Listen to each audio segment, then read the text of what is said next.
Alhamdulillah Rabbil Alamin wa bihi nasta'in wa la udwana illa 'alal zalimin. Asyhadu an la ilaha illallah wa asyhadu anna Muhammadan 'abduhu wa rasuluh. Allahumma shalli 'ala sayyidina Muhammad wa 'ala alihi wa sahbihi wa man tabi'ahu wa nasarahu wa wala. Radina billahi rabba wa bil islam dina wa bi Muhammadin nabiyya wa rasulah. Amma ba'd.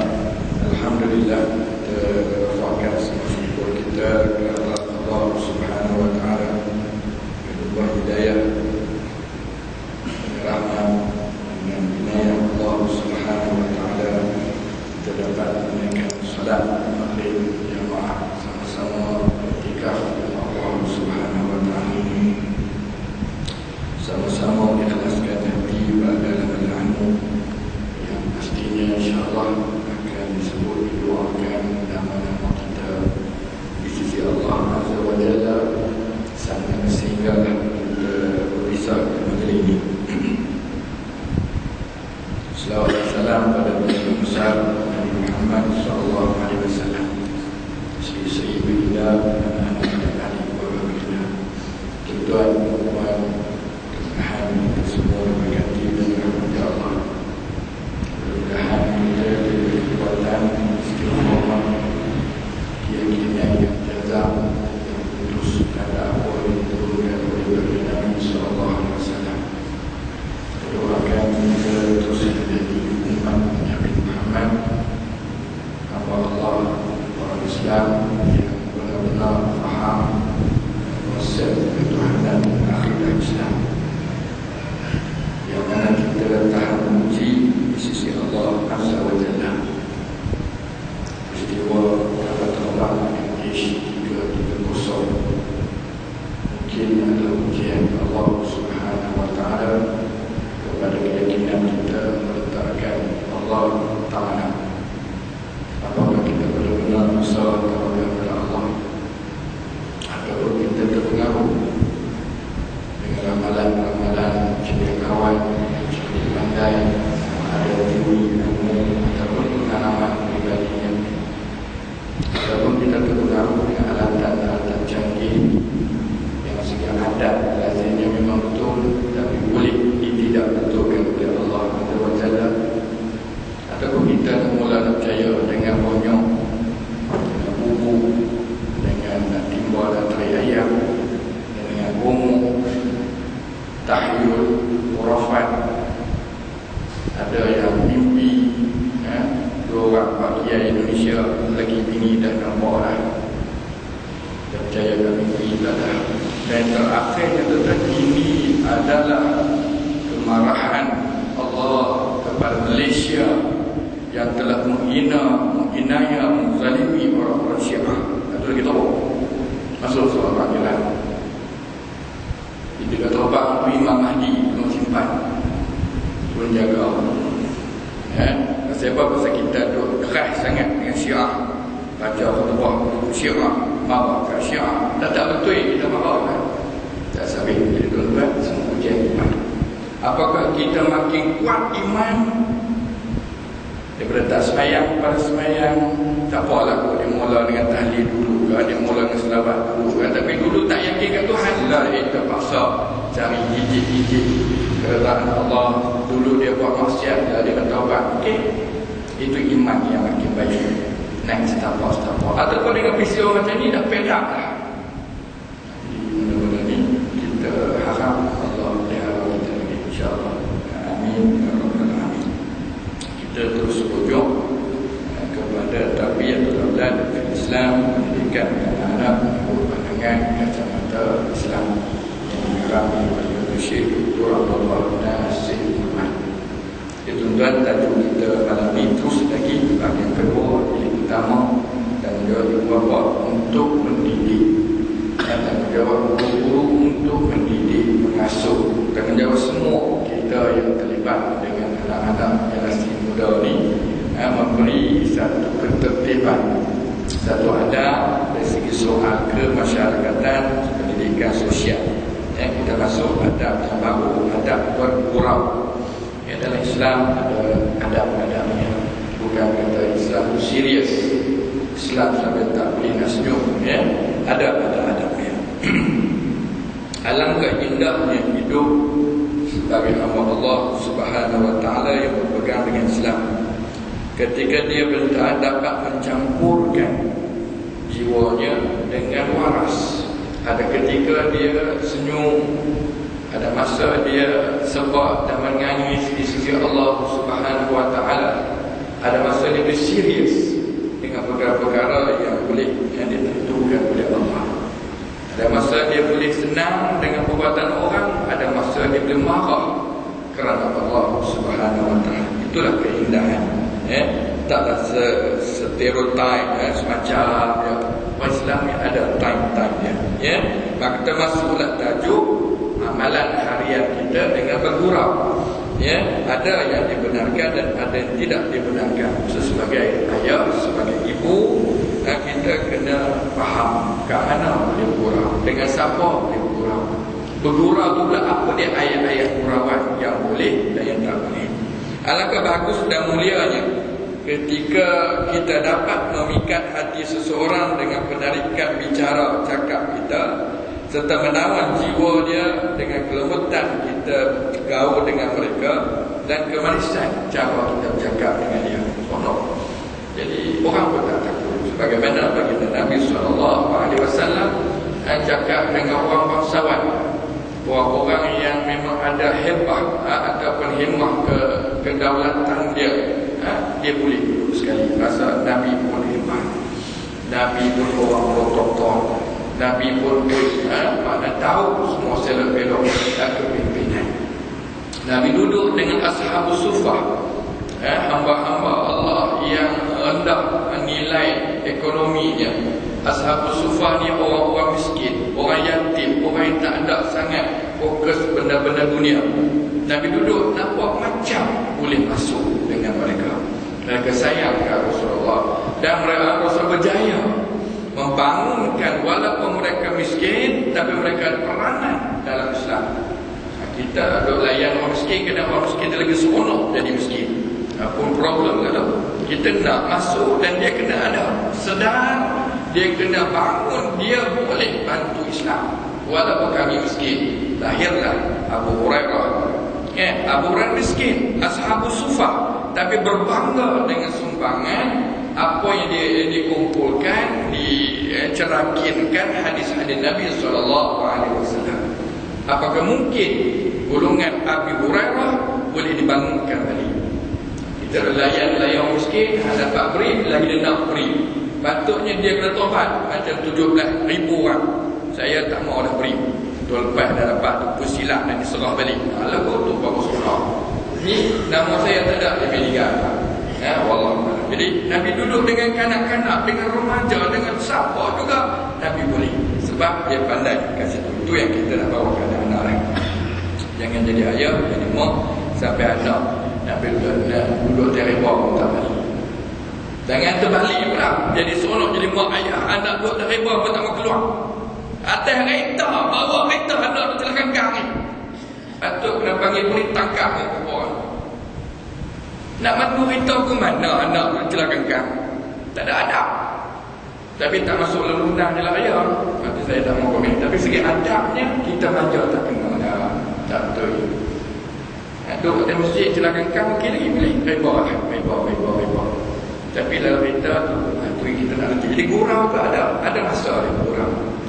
Itu di antara yang demikian itu Islam dengan prinsip-prinsipnya yang toleran, yang cukup cantik itu memerintahkan kita supaya menjadi jinak, sentiasa senyum, berhati girang, bersahaja, dengan kepelbagaian mimik mulut yang berbagai-bagai. Kalau orang kaunselor dia cantik tu ada berapa ratus corak-corak muka orang ni, maka kita layak lakukan semua macam tu masa-masa ni. Tuan-tuan boleh bayar kalau orang tu banyak posyok, tarik muka cepat mati tu. Dia kena senyum banyak sangat pun terlampau senyum pun tak boleh juga kan. Jadi benda-benda tu nak kena latih anak-anak. contoh yang telah dibawa oleh Nabi SAW yang kita nak catat sebagaimana ada adab yang digaris oleh Ustaz Abdullah Nasir. Ya, senda gurau, manja-manja dan ada adab yang disusun oleh Ustaz Abdullah Nasir. Yang pertama, tidak keterlaluan dan juga melebihi batasan. Ini dicatat oleh Imam Bukhari dalam Adab Al-Adabul Mufrad dan riwayat Al-Baihaqi, katanya telah Nabi SAW bersabda, lastu min dadin waladadu minni. Aku bukan golongan orang-orang suka banyak main, ataupun yang melalaikan, dan keduanya juga tidak menjadi sebahagian daripada aku. Maknanya benda-benda ni serius pada aku ni, bukan jadi orang main-main, sampai tak nampak serius. Dan aku pun tak buat benda-benda yang melalai, merugikan orang cemerlang, orang yang orang kata bangsawan, orang VIP. Dia tak buat benda-benda lama. Ayat Quran kita qad aflahal mu'minun. 7 ciri kita pampangkan dia. Ciri-ciri orang beriman tak ada lama. So kalau nak berjaya, tak ada yang lain main-main lalai. So kita bangunkan diri anak-anak. Kalau main-main, dia main. Ada benda boleh main sungguh-sungguh, ada benda yang boleh sambil lewat, kita jaga. Jangan banyak senda gurau sehingga ke bawah keterlaluan akan membawa kita keluar daripada tujuan asal dibenarkan oleh Allah Subhanahu Wa Taala. Jadi kalau duk main sangat-sangat macam tajuk dulu, tajuk kita yang cakap, kalau kita jadi golongan yang memang cakap nak pergi gelak semedang, benda tu akan bawa kepada neraka Allah. Sebab itu juga Pak Sunnah sampai buat projek Raja Lawa, habis berjuta-juta nak buat program, nak cari orang yang boleh melawak. Itu dah bukan agenda Islam. Itu di antara Allah. Dengan banyak bersenda gurau, keterlaluan yang demikian akan merosakkan matlamat asasi manusia, kerana kita dicipta, dijadikan oleh Allah Subhanahu Wa Taala untuk tujuan beribadah. Tujuan beribadah kepada Allah Subhanahu Wa Taala. So senda gurau ini sebagai seni untuk kita melangsungkan kehidupan kita dalam keluarga dan masyarakat. Para sahabat yang mulia telah dididik dengan proses pendidikan Nabi SAW, pernah juga bergurau sesama mereka. Akan tetapi apabila tiba waktu yang bersungguh-sungguh, mereka akan terus serius. Cakap-cakap juga, sembang-sembang juga, melawak-melawak juga. Ada masa yang tak boleh, maka mereka serius. Jadi kaprijan, kesungguhan seorang lelaki. Itu Nabi hebat macam mana tuan-tuan kata dalam baru. Nabi itu seorang yang lemah lembut, tapi bila main tank perang, Nabi jadi kepala perang. Imam pun imam, di parlimen pun dia, ekonomi pun dia, tapi main perang dia. Atau tahu nak imam gitu. Kita tak mau, kita hanya pilih satu sudut tu, hak lain kita tak boleh masuk. Itu di antara bab semayang contohnya. Bila main tank semayang, kita kena imbang balik. Mana lebih serius? Nak teruskan senda gurau ataupun nak menyambut seruan ilahi semayang. Jadi kalau dah sembang rapuh sampai lupa semayang, maka benda-benda tak sudah ada. Imam Bukhari dalam riwayat kitab Al-Adabul Mufrad cerita lagi, adalah para sahabat Nabi SAW bergurau dengan melempar-lempar buah semangka, buah mikai. Tetapi apabila tiba waktu serius, mereka tegak sebagai seorang lelaki dan buat kerja sampai habis. Di dalam tu ada juga lambu kaku, tapi ada masa memang kerja beres. Dan banyak lagi dalam cerita-cerita ini disebutkan oleh Ustaz Abdullah Nasir. Yang kecil boleh berkurang, hajar dengan orang tua. Ini contoh yang tak dibenarkan. Jadi orang kecil, orang muda, kanak-kanak, jadi kalau nak senda gurau depan orang tua sampai boleh nampak tak beradab, maka itu dilarang. Sebagaimana kata Sayyidina Umar Al-Khattab, man kasura dhahikuhu khallat haibatuhu wa man mazahas tughiffa bihi. Barang siapa banyak ketawa, hilanglah heboh yang kalau pemimpin kira gelap dan habis-habis, tak tahu. Kita tengok dalam parlimen, kadang-kadang kita pun nak tergelap pada pakat bahat macam tak macam dalam parlimen. Hang katakan aku katakan makik ramai-ramai sorok apa. Jadi orang teruk. Inikah pemimpin-pemimpin yang nak bina negara? Nak bercakap dalam parlimen pun tak ada. Maki hang dan sebagainya. Jadi orang nilai ini benda tu. Jadi siapa-siapa yang banyak gelap, banyak larak, jadi hilang heboh dia sebagai pemimpin. Seorang pemimpin yang cakap dia, orang pun tak nampak serius. Jadi orang tak ikut. Itu dia antara. Dan barang siapa yang suka bersuah bergurau senda, nanti dia pula akan dipermain-mainkan. Dan itu boleh kurang, tapi ada masa. Jangan banyak sangat. Dah wancok kita kaki lawak habis. Nak masuk pilihan raya pun nak kaki lawak. Malaysia tak boleh terima kot. Negeri lain mungkin. Negeri lain pelawak pun masuk parlimen, masuk pilihan raya, pelakon pun menang pilihan raya. Kita biarlah kita ada adab. Ya, kita ada adab, insya-Allah. Okey. Yang kedua, adabnya tidak menginayai dan juga memburuk-burukkan orang lain dalam senda gurau. Nak senda gurau macam mana tak apa, tapi jangan menjatuhkan ayat muka orang. Jangan memperkecil-kecilkan, menghina, mengejek-ngejek orang lain daripada kita dua. Itu adab. Bergurau itu hukumnya harus. Apatah lagi tujuan bergurau itu untuk mengeratkan hubungan, membangunkan kebahagiaan. Orang kata membangkitkan keceriaan. Boleh, itu harus. Tetapi kalaulah benda itu telah dicampuri sampai hilang tujuan, kita bergerak sedar, orang lain sakit hati. Dan kami melawak saja, tapi kami pergi di sekolah-sekolah, dapat pergi disiplin. Awak yang buat kamu tidak lawak saja. Melawak pun mana hantarlah kawan baca tu baku. Itu bukan melawak lah, sebab menyakitkan orang lain. Kami kan buat dia saja melawak ya. Melawak kamu tu dah darah. Itu tak betul lah. Itu di antara. Jadi maknanya dalam kita buat senda gurau tu tak boleh menghinayahi orang lain. Walaupun alasan kita melawak, ataupun mengiyakan, mensia-siakan terhadap makhluk lain, nak seronok-seronok. Sebab itu tak ada adab kita nak main dalam bentuk perlawanan binatang.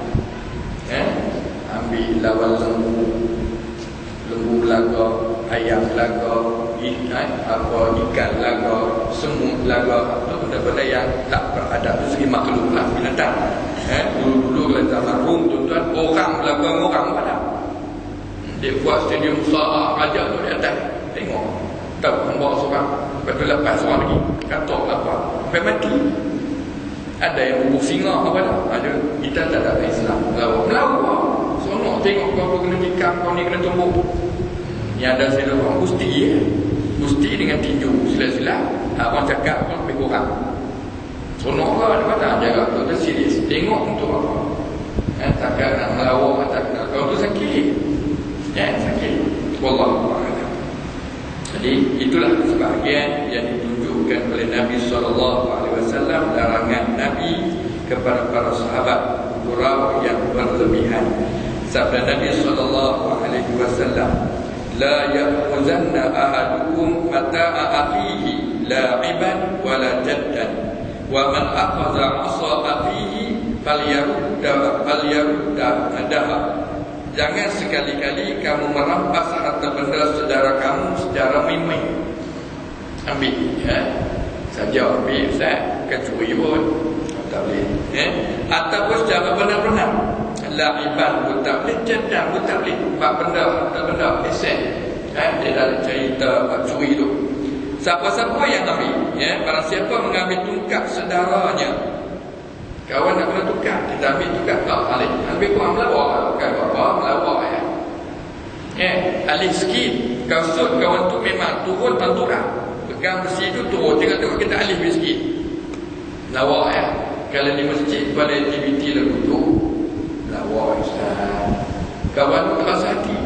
Itu yang dilarang oleh Nabi. Nabi kata man akhadha 'asa akhihi, siapa yang ambil tukar kawan dia bagi baliklah. Jangan bagi kau, sebab kau tu dah mungkin musuh ataupun buta itu dia tahu. Imam Abu Dawud meriwayatkan daripada Abdul Rahman bin Abu Layla, katanya telah berbicara kepada kami para sahabat Nabi SAW bahawa mereka pernah berjalan dengan baginda Nabi, lalu seorang di antara mereka tertidur. Musafir berjalan dengan Nabi dari Halina, maka teman mereka telah mengambil tali dan mengikatnya. Melawak tidur-tidur membekat dia. Apabila dia sedar, dia terperanjat, maka Nabi SAW melihat, Nabi kata, la yahillu li muslimin an yurawwi'a musliman. Tidak bolehlah seorang Islam itu menakut-nakut gempak orang Islam yang lain. Ini cara. Walaupun kau tu lena, kau tu ada kelemahan dia, kau tu tersebut. Ada kes di sekolah, budak dia tu hangguk-hangguk, kawan dia pergi suar mata bensin, kena bawa suar mata bensin, dia pun hangguk juga, pelawak, kedekuk cucu, masuk ke mahkamah, RM40,000, tak buat tak payah. Wari dia, cikgu dia, itu isu pelawak, pelawak kita kena yang melawak di tempat penginapan kolej-kolej tu, kata pergi berduit, tolak kawan, jatuh tingkat satu, patah di mana, berjawab, mungkin melawak kan sengaja, sebab dia hak kawan jatuh tu melawak lagi dekat. Saya sikit tak terkenal kat dia, dia hanya jatuh, dia patah hujung. Bawa kiamat Allah, apa benda ni, Nabi Allah ya halul muslimin, tak elok, tak halal bagi seorang Islam menakut-nakut kawan dia yang lain. Aju senampak dan sebagainya. Dalam perang Khandaq, ketika Zaid bin Sabit yang giat mengangkut tanah bersama-sama kaum muslimin tiba-tiba mengantuk, maka Umarah bin Hazm menghampirinya lalu mengambil senjatanya, padahal Zaid tidak sedar perbuatan tersebut. Apabila Rasulullah SAW melihat perbuatan tersebut, baginda melarang Umarah berbuat demikian. Kau sudah lali terlena buat wajah penat, dia pergi sambak tarik pedang. Jadi bila Zaid bangkit tak ada pedang, Nabi kata jangan bantu. Tanya kawan. Al-Bazzar, At-Tabrani, Ibnu Hibban meriwayatkan daripada Amir bin Rabi'ah bahawa seorang lelaki telah mengambil kasut temannya lalu menyembunyikannya secara bergurau. Maka hal itu telah ditanyai, disampaikan kepada Nabi SAW. Maka Nabi jawab, la turawwi'u al-muslima fa inna rawwat al-muslimi zulmun azim. Jangan kamu mengerutkan, memeranjatkan, menakut-nakutkan kawan yang lain. Kerana seseorang yang boleh buat satu perbuatan perangai yang boleh menggerut, menakutkan, orang kata sampai teruja, trauma kawannya, itu adalah zulmun azim, satu kezaliman yang besar. Kawan yang duduklah dengan keadaan tak tenang, kita apa-apa tak kira lah, ni macam-macam dia hantar mesej dah ni ketak pun habis lah, Kelantan bagi juga kat aku orang 2-3 ribu tu kubur.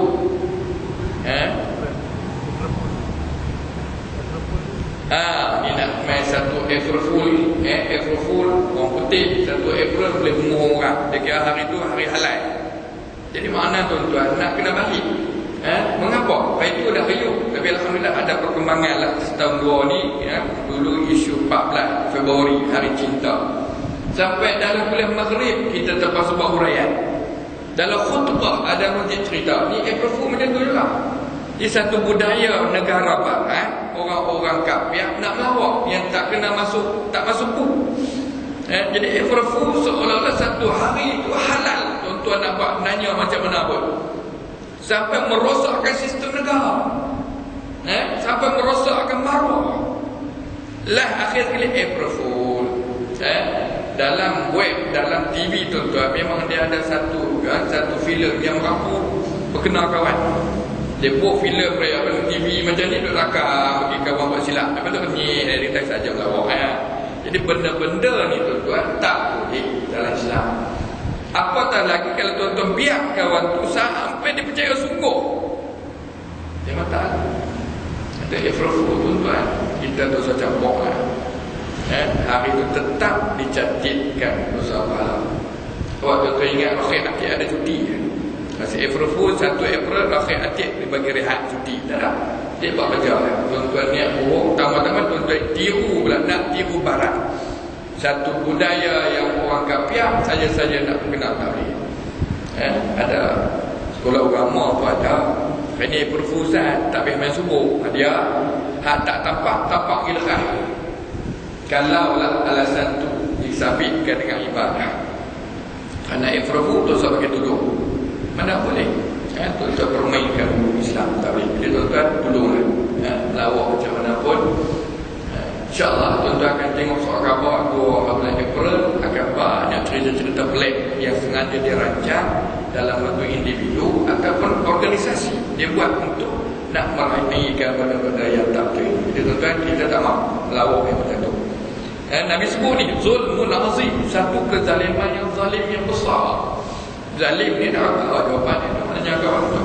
Apatah lagi jika ada orang yang suka bergurau dengan mengejek-ngejek ataupun bergurau dengan memaki hamun, merendah-rendahkan orang lain, memburuk-burukkan kehormatan orang lain.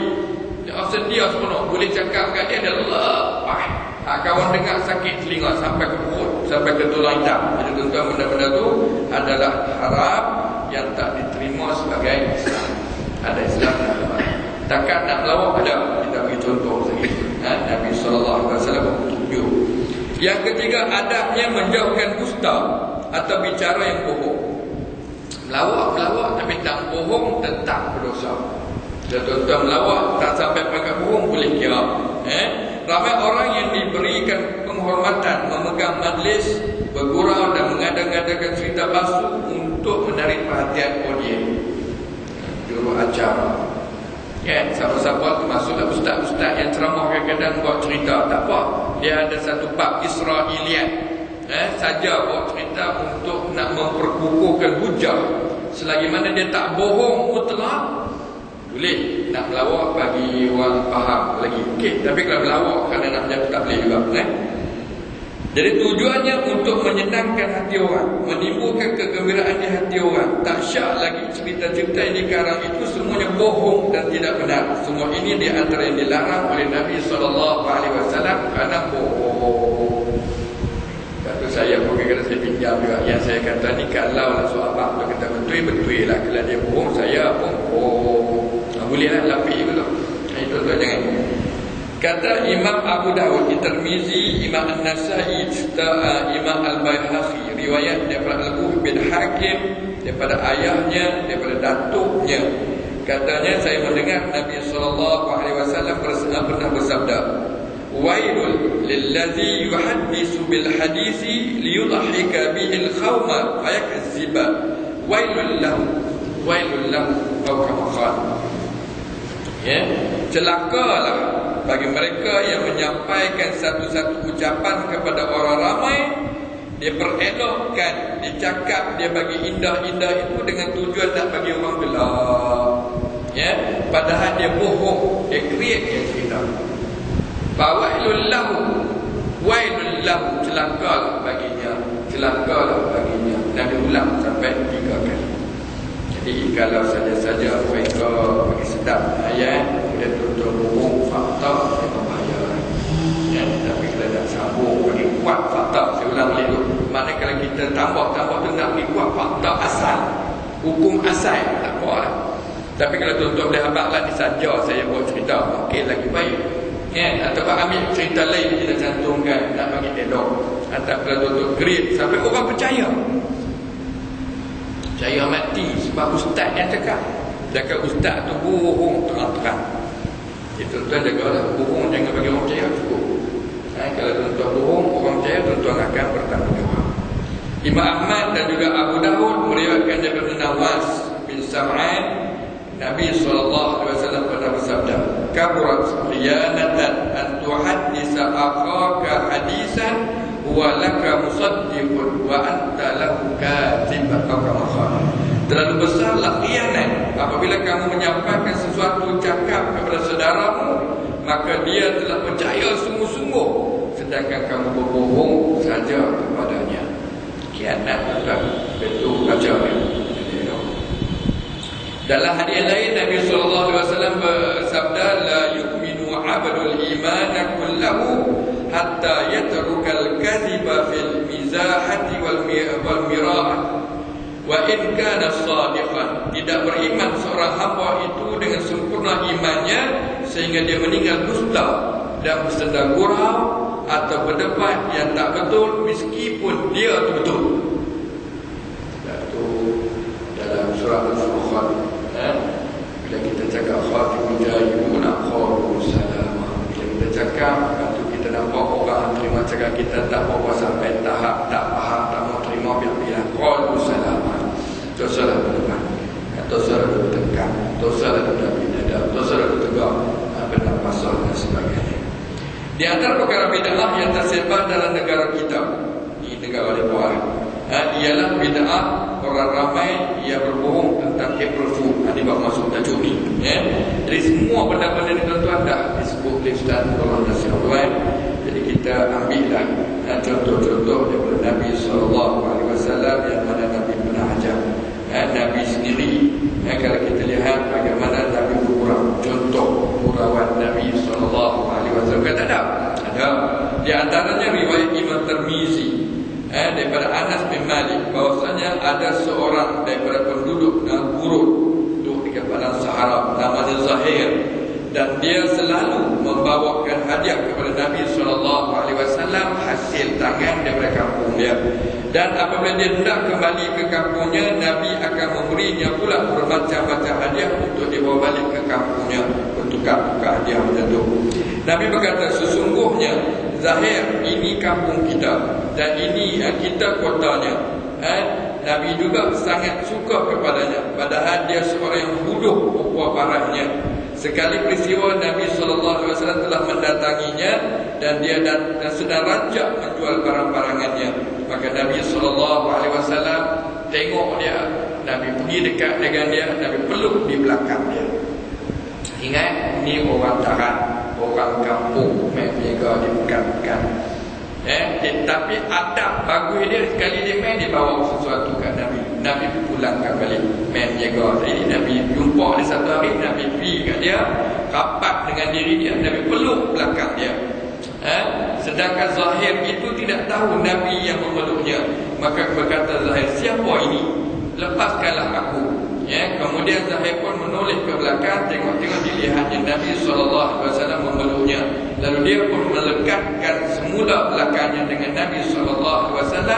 Dan apabila dia mengetahui yang memeluknya Nabi, kemudian Nabi pun berkata, siapa yang nak membeli hamba ini? Nabi peluk terus, Nabi semang-semang gitu. Siapa nak beli ini? Hamba ni. Lawak atau pelawak? Siapa nak beli hamba ini? Zahir pun jawab, ya Rasulullah, demi Allah, engkau akan mendapati diriku tidak akan laku di masjid ini. Dia bersedar, aku ni hina, aku ni hamba, aku duduk. Laku apa ni, perangai apa ni, ubah baik. Siapa nak beli? Laku benda ni. Maka jawab Nabi SAW yang kata bergurau, tetapi engkau di sisi Allah tidak murah, wahai Zahir. Atau katanya engkau di sisi Allah sangat berharga. Nabi yang mulia ni memang bukan semua orang peluk. Baru dia berasa proud balik, seronok, bangga. Huduh-huduh aku pun Nabi peluk. Nabi mai peluk, bukan aku pergi peluk Nabi. Kita semua kalau hidup lah, kita berteringin nak rapat dengan Nabi, tak Nabi pilih. Jadi maknanya Nabi bergurau macam. Tapi ayat tadi macam power juga. Siapa nak beli hamba ni? Boleh tak ajar. Ingat aku apa? Dia bertoki kat duk nyega kan? Tapi gurau yang begitu, akhirnya seronok ke sedih lah Zahir ni. Akhirnya dia seronok.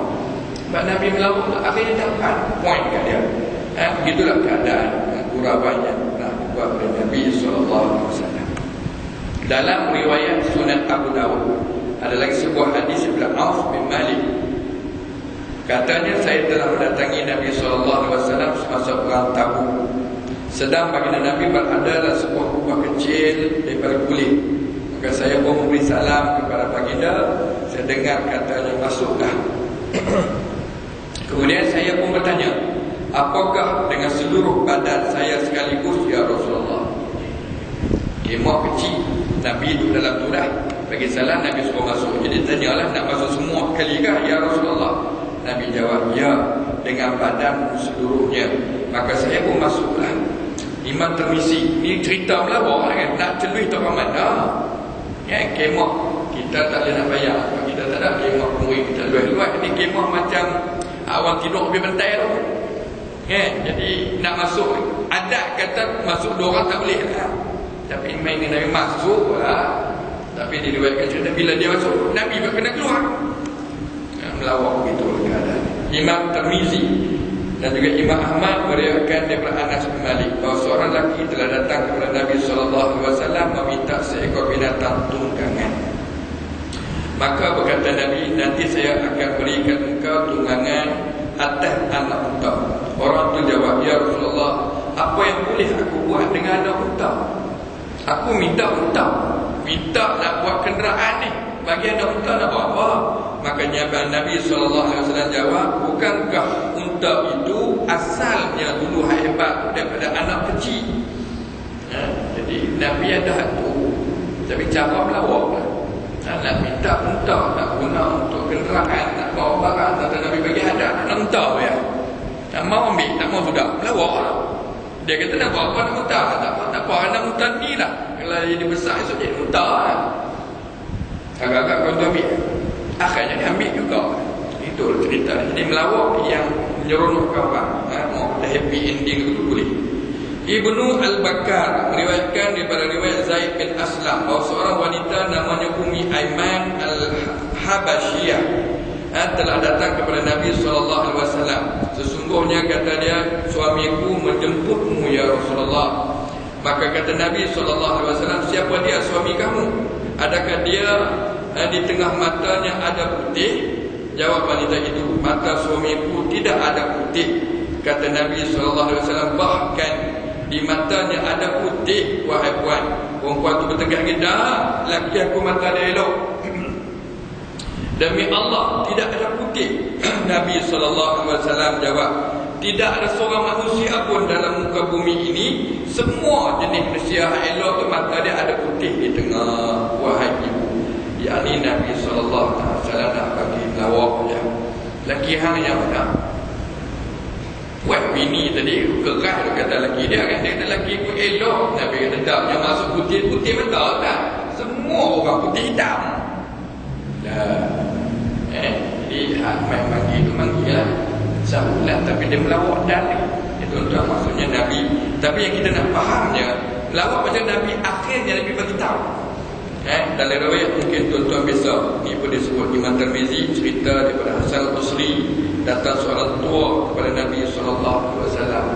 Orang tua buat ibadat, tak larang, baik jumpa ya Rasulullah, orang macam saya ni boleh masuk syurga atau tidak?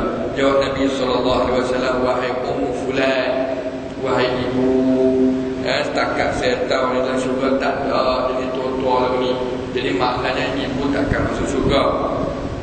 Dah kau ni terketak-ketak dah, hamil seluruh semua sihat-sihat aduk belakang tabih hebat-hebat ni hamil atur dah ketak-ketak mau ibadat pun tak sempurna, mayang tak sempurna, rukuk tak kata ya Rasulullah, tak kau saya ni masuk syurga ke tak? Nabi kata dalam syurga tak ada orang tua makcik. Oi, so maknanya makcik tak masuk syurga. Orang tua ni balik tuan-tuan, beredar daripada situ dengan keadaan menangis.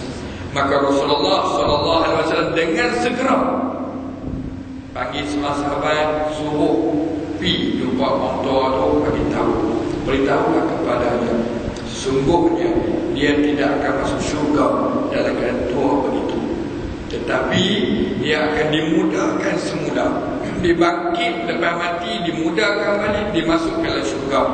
Firman Allah Subhanahu wa taala, inna ansha'nahunna insya'a faja'alnahunna abkara urban atraba. Sadaqallahu alaihi. Sesungguhnya kami menjadikan mereka, semua kita-kita ni, gadis-gadis yang suatu kejadian cukup istimewa, dan kami jadikan semuanya abkara. Semua kami jadi bukan setakat muda, kami jadi perawat, kami jadi mereka anak dara, kami jadi mereka macam gadis lagi, penuh kecintaan supaya pada umur-umur mereka. Begitulah cara Nabi melawak. Melawak akhir jangan tinggal gitu, bagi tahu So kalau kata orang ni lah betul lah melawak, janganlah biar kami pening kepala. Dia orang minggu lah. Masuk hari ke-15, 16 nanti. Jadi tuan-tuan dia bukan cerita melawak lah. Kecuali Allah Subhanahu Wa Taala. Okay tuan-tuan, itu di antara ada bergurau Sunda yang digariskan oleh Ustaz Abdullah Nasir Abad. Kesimpulannya, kesimpulan bergurau memang diharuskan dalam Islam dengan satu tujuan yang jelas untuk mempereratkan lagi hubungan silaturahmi. Yang kedua, untuk membahagiakan rumah tangga. Mak ayah, anak bina boleh bergurau ataupun nak menceriakan suasana. Contohnya orang sedih macam ni, kita ada 200 mangsa lebih, sama ada orang Malaysia, orang Cina, orang bangsa lain, Melayu ke Kapiak ke Islam ke. Jadi boleh ceriakan, gurau sikit. Kalau biar memang dia sedih 2 minggu ni makan tak kira mana, semua tak kira kan. Jadi tuan-tuan buat sesuatu, orang buat nak pulihkan orang rumah, boleh gurau. Tapi janganlah panggil raga orang dah sedih. Jadilah kita sedang hadapi satu puak semayang hajat, doa, satu puak pergi menari pergi jalil, mati sebentar orang. Tuan-tuan, alhamdulillah selesai 3 hari batal dekat. Kemudian 19 hari bulan buat pula dekat Formula 1 Sepang. Juga last minute. Patutnya batal awal lah. Dia nak buat juga gagal last minute batal. Dan kita dipahamkan ada 17 lagi konsert antarabangsa sempena tahun lawan Malaysia. Fikirlah, patutnya seluruh negara bergabung merujuk pada apa yang sedang berlaku. Bukan cara nak panggil orang main luar negara bagi ramai-ramai pelancong dengan kita berhebah benda-benda lantai elok. Kita amat berkeyakinan kalaulah pelancongan pun kita buat acara kita. Kata ramai ramai. Mungkinlah Ustaz buat acara Islam, semua siapa nak main, dia pelancong acara Islam main. Sebab kita tak kira angka berapa juta nak main. Tak main daripada dari China, dia main dari Arab kan? Tak main daripada dari orang Kapiak, dia main daripada negara-negara Islam. InsyaAllah benar-benar tu boleh. Tinggal lagi atas kita balik asal saya mula sebut kuliah tadi. Di mana tuan-tuan yakin pada Allah? Kalau yakin sungguh-sungguh, baldatun thayyibatun wa rabbul ghafur, kalau kita boleh bangun negara Islam dengan baik, maka Allah lagi sokong lagi bagi berkat, kita akan dapat.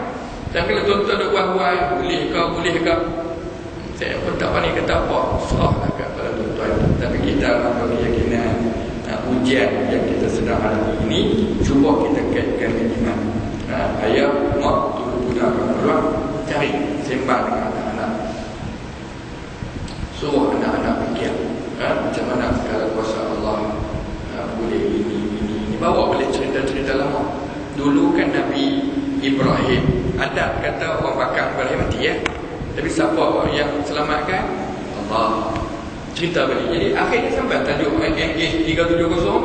Mana mutlak besar Allah. Bukan radar, bukan pakar. Ni berkait pula dengan gelora angin kencang, kuno angin bigo ni. Ya Allah. Puncanya Allah. Pakatlah taubat semua. Tak kira dosa pun taubat, hak tak dosa pun taubat, tak salah. Kan? Mudah-mudahan Allah kata dengan kita buat tu Allah nampak kesungguhan kita, bukan nak main-main. Kita sungguh-sungguh kepada Allah, maka Allah akan bantu menyelesaikan insya-Allah. Tak mustahil ada kalimat fayaqul Allah Subhanahu Wa Taala. Dan untuk kami bersama kita sungguh-sungguh nak minta supaya Allah selamatkan semua yang ada dalam kapal itu.